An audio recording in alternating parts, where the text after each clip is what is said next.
نبی اکرم صلی اللہ علیہ وسلم نے آسمانوں کی سیر فرمائی اور آپ براق پر سوار تھے۔ حضرت جبریل علیہ السلام نے رکاب پکڑی اور میکائیل علیہ السلام نے لگام۔ یہ دولے کی طرح سواری کرتے ہوئے آپ صلی اللہ علیہ وسلم انبیاء سے ملاقات کرنے کے بعد ثم رفعت الى سدرۃ المنتہا، حضور فرمانے لگے ہم سدرۃ المنتہا کے پاس پہنچے۔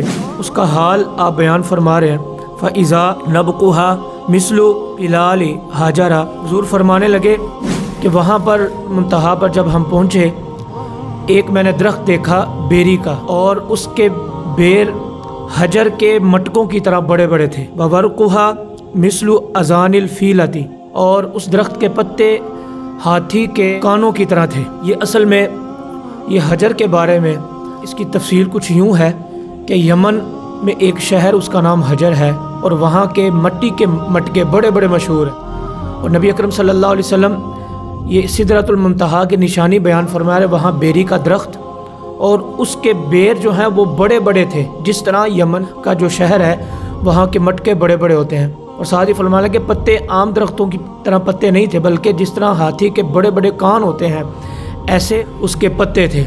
اور یہ بھی روایتوں میں آتا ہے کہ اللہ پاک نے سب سے افضل درخت بیری کو بنایا اور دوسرے نمبر پر کھجور کو بنایا۔ یہ بڑا خوبصورت آپ منظر بیان فرما رہے ہیں۔ قال ھذا سدرۃ المنتہا، حضور فرمانے لگے یہ سدرۃ المنتہا ہے۔ غیب دان نبی صلی اللہ علیہ وسلم کو اللہ تبارک و تعالی سدرۃ المنتہا تک لے گیا۔ اور دوسری نشانی آپ صلی اللہ علیہ وسلم نے بیان فرمائی، فَإِذَا أَرْبَعَةُ أَنْهَارٍ، وہاں 4 نہریں تھیں، نہرانی باطنانی و نہرانی ظاہرانی، 2 پوشیدہ نہریں تھیں اور 2 ظاہر نہریں تھیں۔ قُلْتُ مَا هَذَانِ یا جبریل، حضرت جبریل علیہ السلام سے میں نے پوچھا کہ یہ کیا ہے؟ قال اما الباطنانی فنہرانی فی الجنہ، حضرت جبریل علیہ السلام کہنے لگے یہ جو پوشیدہ 2 نہریں ہیں یہ جنت کی نہریں ہیں۔ وَأَمَّا الظَّاهِرَانِ النِّيلُ وَالْفُرَاتُ، جو ظاہر ہیں ایک نیل ہے اور ایک فرات ہے۔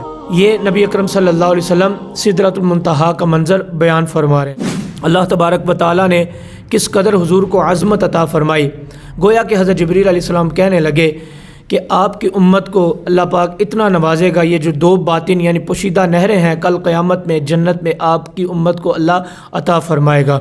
اللہ پاک ہم سب کو عمل کرنے کی توفیق عطا فرمائے۔